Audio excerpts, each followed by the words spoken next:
You know when you're wound so tight that the wrong thing. Yes. That was me. That was the wrong thing. What did I say? I think I said, I'm going to cry. And you're like, me too.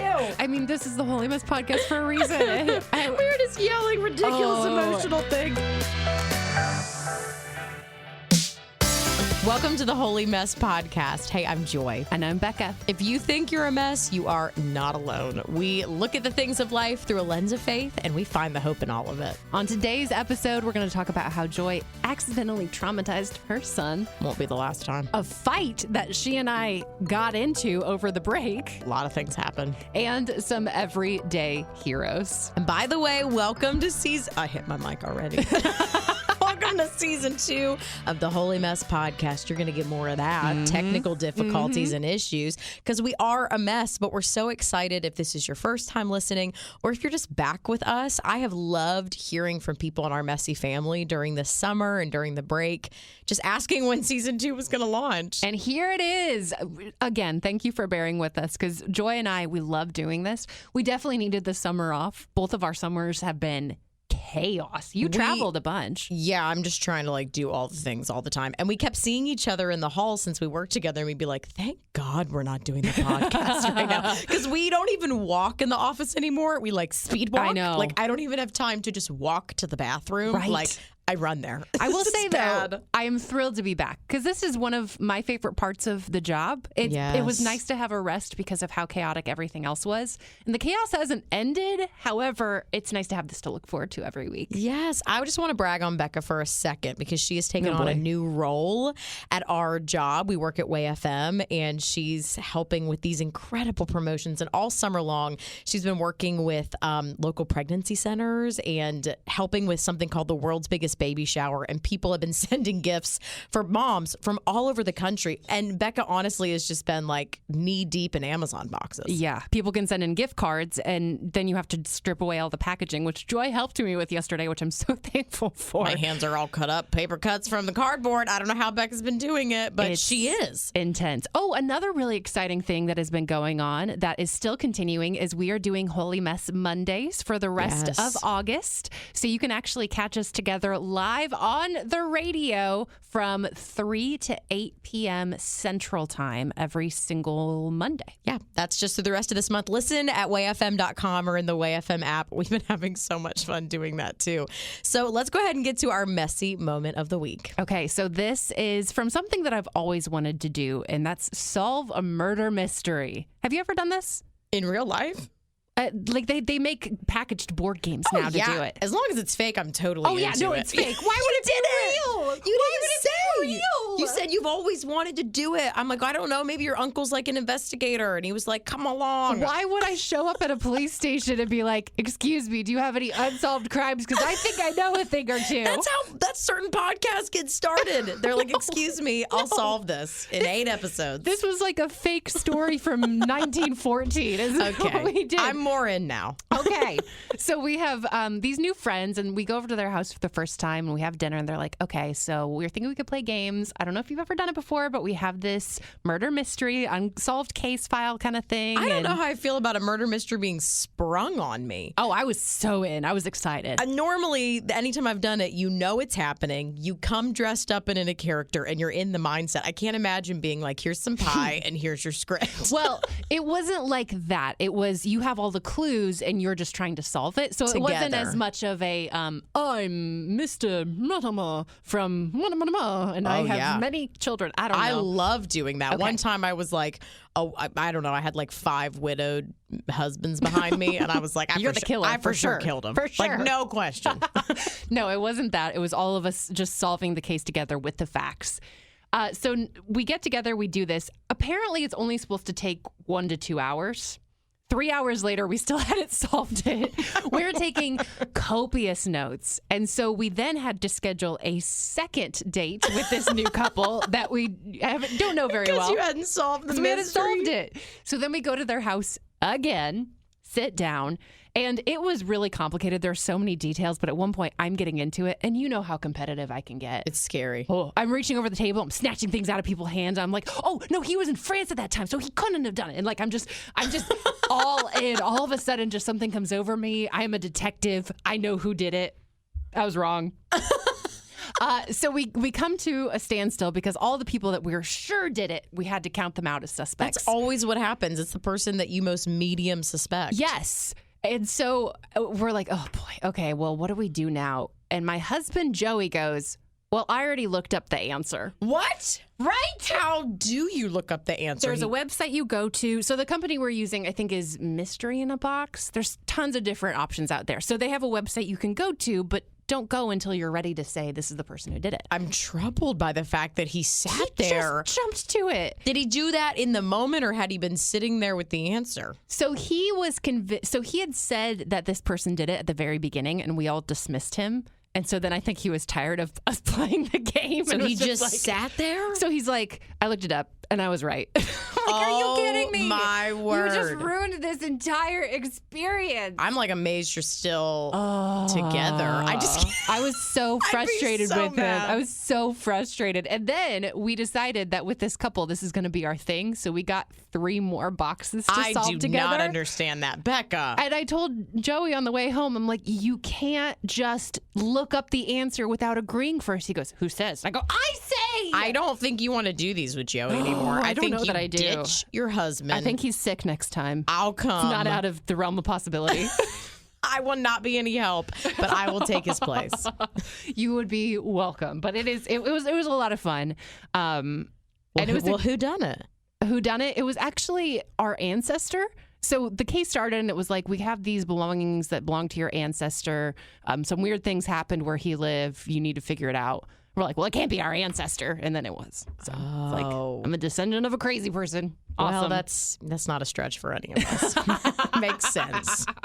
My messy moment of the week is from the parenting realm. Surprise, surprise. I decided after church on Sunday to take my son on a little like mommy son date. We went to Waffle House, which is one of my secret favorite places. Really? Bekah, I don't know if I ever told you this. This would make me sound like a crazy person. I am. For a while, one of my favorite places to go and cry was in the Waffle House parking lot.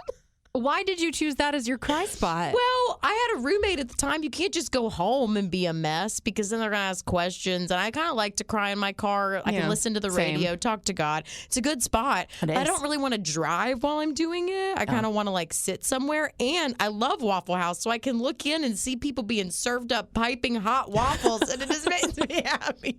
One time I was doing that and my pastor and his family came out of the Waffle House. And I was like, I got to peel out of here.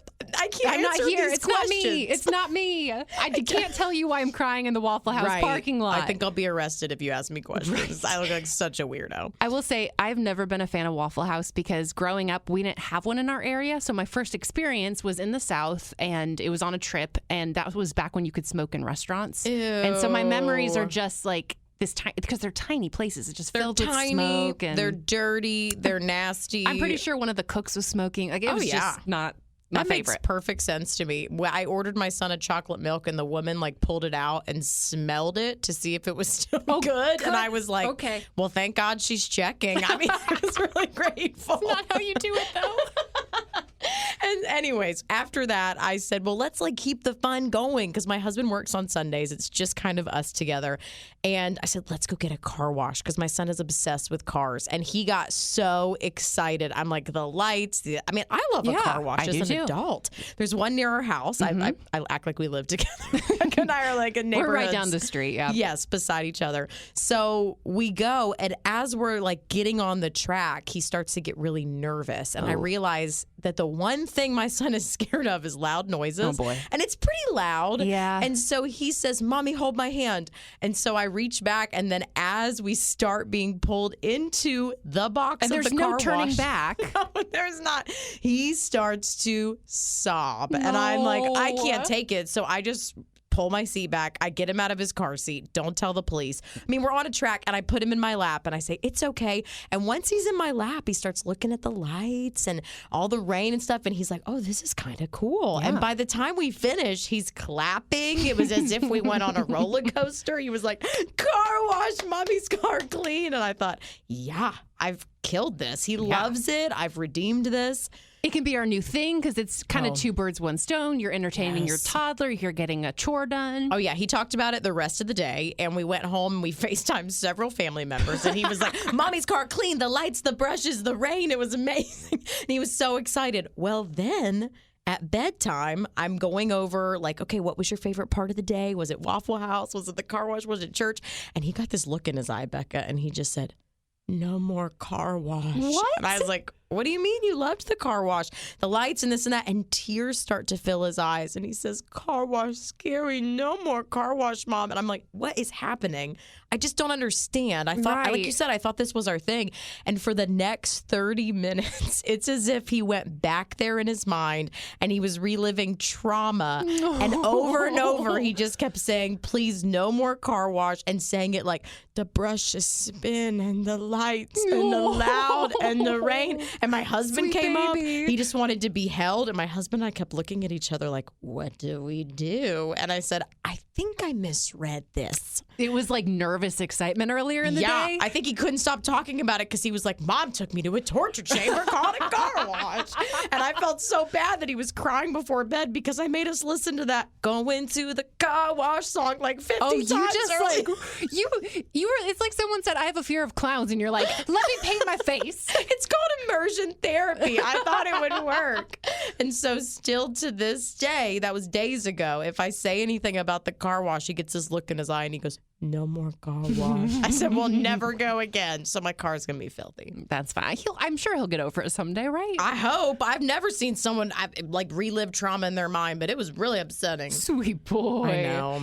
All right, this middle section used to be called What I Learned in Therapy. We are renaming it, and the name is still pending, but I think for now it's the mental health moment. Yes, because we're not in therapy every single week, so we're not always learning new things. But I am starting marriage counseling with my husband this week. I'm actually really excited. We haven't gone since our first year of marriage.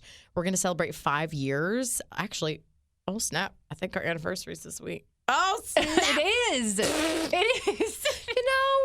How do I know your anniversary better than you do? I don't know. Clearly, we need to go to marriage counseling next week because we have not made this a priority. I'll get him something. I will, other than this marriage counseling session. Happy anniversary.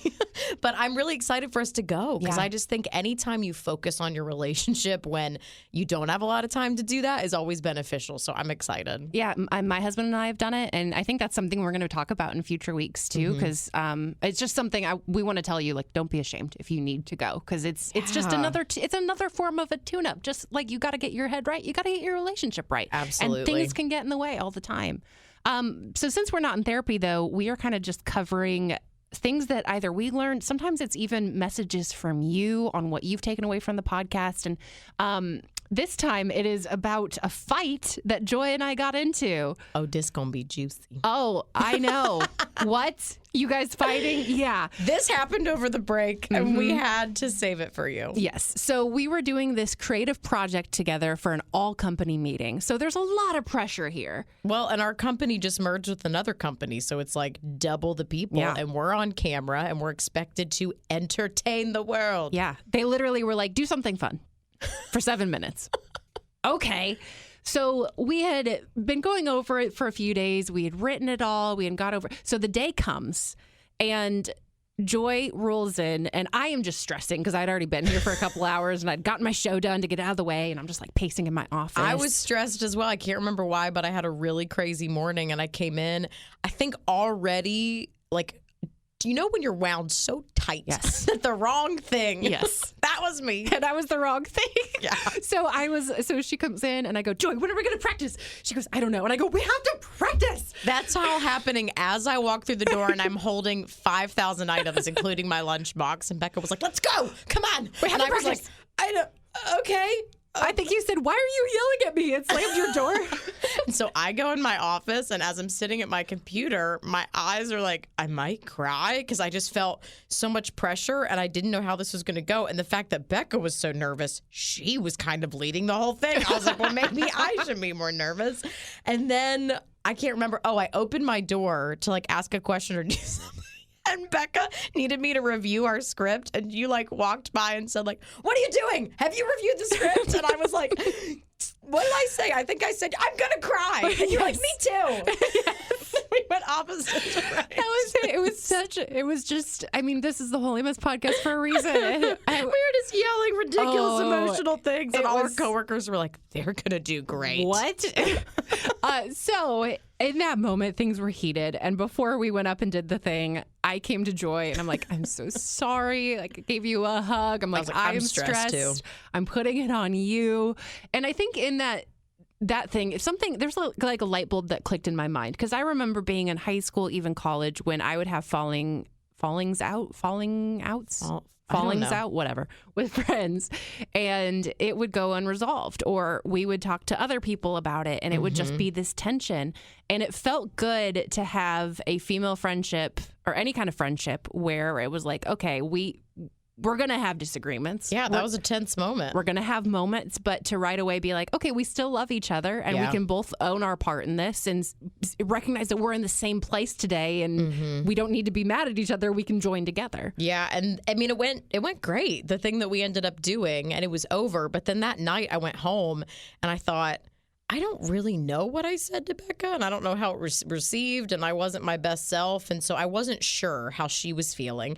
And so then the next day, I think I pulled you aside, and I just said, are we okay? I'm like, what happened yesterday? Is everything all right? And you were like, yeah, we're great. But I would have been fine if you had said, no, actually, this was really frustrating. And I would have welcomed us to talk it out. And that's an area in which I've grown in the last decade, because I hate conflict. I avoid it at all costs. But I've learned conflict is like the best way sometimes, because conflict is inevitable. But what creates worse conflict is if I had done my old Joy thing, which maybe this is something that you're prone to do as well. I would have sat around and for weeks been like, I wonder if Bekah's mad at me. And then any little thing you did, I would have gone, oh, no, she's not. And then the next day gone, oh, maybe she is, because of the way she responded. Still holding on to it. I wonder. But then it's too far away to not awkwardly bring up, and you don't really know how, and you're afraid of the answer. And you can create false scenarios in your mind. And I already knew that that's my propensity. So I just wanted to ask you. And when you said that you were totally fine, I was like, oh, that's great. Okay. But it meant so much that you came to me, because like you, I would have had that same tendency. And I value our friendship and relationship so much. I don't want it to spiral into that. Yeah. And I think we see enough unhealthy female dynamics on TV and just around us in general that I get so excited when you see a healthy one. Yeah. And so I also shared with Bekah that a mutual friend of ours who will remain anonymous, I watched her do something really similar, and I just celebrated it, where I was with a group of women and they were talking about a situation, something that had happened. And this girl said, oh, this is what I heard happened. And everybody else was kind of like, no, we don't think that's true. And she said, oh, well, that's just what I heard. And it was about another woman. And the women quickly shut it down. They were like, well, she's not here, so we're not going to talk about that. That doesn't typically happen with women. These are amazing Christian women. And then one of the girls was very offended by it because she knew this girl. And you watched an unhealthy dynamic happen where she got upset. She left the conversation. The other girl was like, maybe, should I not have said that? That's just what, I don't know. It just came out. And what typically happens with women is that, like you said earlier, Bekah, one girl who's upset goes and talks to her friends and goes, can you believe that she said that? Like, so-and-so would never do that. I can't believe it. And the other girl goes, was I wrong to say that? Did you hear that too? And you start talking to your people, which is not bad if you do it to one or two. But the typical thing is that women do that with all their friends and then they do not come together. It becomes an us versus them kind of thing. Yes. And you just want other people to be like, no, you're fine. She's so overreacted. That's what we want our friends to do. But what I actually saw was 10 minutes later, that the girl who said, this is what I heard, and the girl who was offended, they were having a conversation and they were talking it out. And I wanted to applaud, but it wasn't appropriate. I was like, I'm not a part of this, but Joy goes and gets a confetti cannon and she's like, you made up! Female friendship victory. I was like, this is exactly what should happen. You should go to someone and say, but in order to go to someone, I've had to get to a place where I'm okay if you had said, yeah, you really upset me. And for me to be able to process and own what part I did have in that and know that we're flawed. We're going to say things we shouldn't. We're going to act out. We need to apologize sometimes. It's all hard, but it's all worth it. On the flip side, if I hadn't apologized or if we hadn't worked it out, for you to come and say, hey, that really hurt me. And then we talk it out, That's so hard to do because you don't know how it will be received, but you get better every time you try it. Absolutely. So that's our mental health moment. On to our mess and bless of the week. The mess is, thankfully, the whole internet's turning against this girl. I'm not the only one. But as I just talked about not doing that. Wait. It's different. It's not different. Well, this woman who is a professional injector, Botox, fillers, lasers, she did a video online and picked out a celebrity. She chose an actress from the show Stranger Things. And she put her face up there and she said, as a professional injector, here's what I would do to make her look better.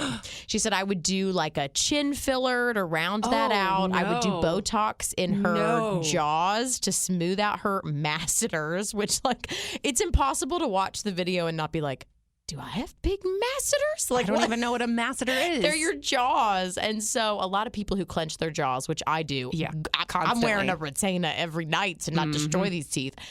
They put Botox there because it helps the muscles not be so tense, but they can get really big. She was like, I would do some eyebrow lifting. I would do this and that. And at the end, she photoshopped the girl's face, who she does not know, to show what it would look like. And she's like, what do you guys think? And the actress looked so much more beautiful the way she naturally is. She looked creepy with what she did. And thankfully, no one is a fan of this. The girl came back and said, I'm not saying she has to do it. I'm just saying that it's an option if she wanted to. That's what we're supposed to do for people. And if you want to get Botox and filler and do all of that, that's your business. Yeah. Do whatever you want to your face. But to look at someone else's face and say, here's what's wrong with it, that's already so ingrained in our brains. As I was watching it, I was going, my chin. I know. Look, you what's start wrong feeling with that your chin? face. That's my chin. Yeah. Why are you saying there's something wrong with it? But it helped when she looked creepy afterwards. Yeah. And I'm like, no, she looks beautiful the natural way she is. There would have been better ways to handle this. If the actress had come to her and said, hey, I would like to get some procedures done on my face. What would you recommend? That would have been appropriate.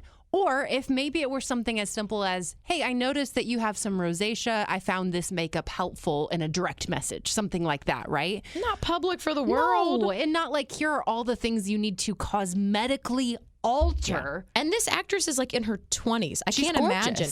It's not fair that just because you're famous, you get to be so critiqued and raked over the coals that your face is being diagnosed by people. I would be crushed if someone did that to us. Please don't Photoshop our faces in any way. This is how they look. Actually, no. Bekah? Listen, hear me out. I kind of want this to happen though, and then we can be like, oh yeah, that's ugly. Thank God for my face. What if it looks better, though, Bekah? I don't have the kind of money for that jazz. I can't be getting Botox in my masseters. You're beautiful the way God made you. I could clench my teeth less, though. Oh, boy. Okay, so this is my mess of the week. This is from a couple weeks ago at Comic-Con. Marvel introduced the next several films that are coming out. It never stops. It doesn't. And you might remember from season 1, if you listened, that I was on a quest to watch every Marvel film and series. I completed that quest. I'm mostly caught up. Tell us if you're happy with your decision for the quest. I question it a lot. Great. That makes me question your sanity less. I will say it's nice to be more ingrained in pop culture and know what people are talking about. Yeah. And I do love superhero films. But I think that there are several films I could have skipped and been They're fine. Getting worse, Bekah. You know they are. At this point, they're like, we've done all the ideas. Thor 7 can't be as good as the first one. The first 2 Thors were actually terrible, but I digress. So they announced at Comic-Con, not the next Marvel movie, but the next 16. What? The next 16 Marvel movies and series. And this is all going to take place before 2025. 3 years for 16 things. You also can't just be throwing stuff up in theaters and acting. I mean, people will watch it, though. Maybe they do know what they're doing. They make a lot of money. Yep. And so, I mean, Black Panther, the second one, is coming out in November, which I'm really excited about. I'm kind of anxious about how they deal with Chadwick Boseman's passing. He's the primary character, right? He is. Well, he's Black Panther. Yeah. So they haven't confirmed how they'll handle that, so I'm curious about that because that was such a good first film. I almost don't like that they're continuing to do it. I feel like that they're doing it for the money, but if the primary person is gone, I'm like, well, let it stand on its own as something so special that he did. I know.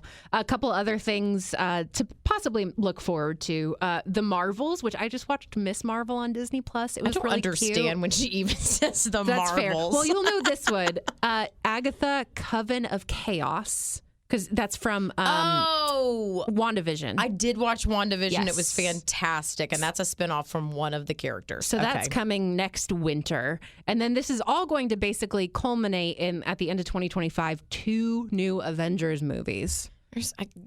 I know. It's a lot. There's so many characters in the Avengers, and I can't keep track. I watched one of the ones in the middle because it was on TV with some like Infinity Stones, and the world was like people were gone and back, and I couldn't keep up with it. It's too much. Yeah. Sorry. I know you just got really distracted. What?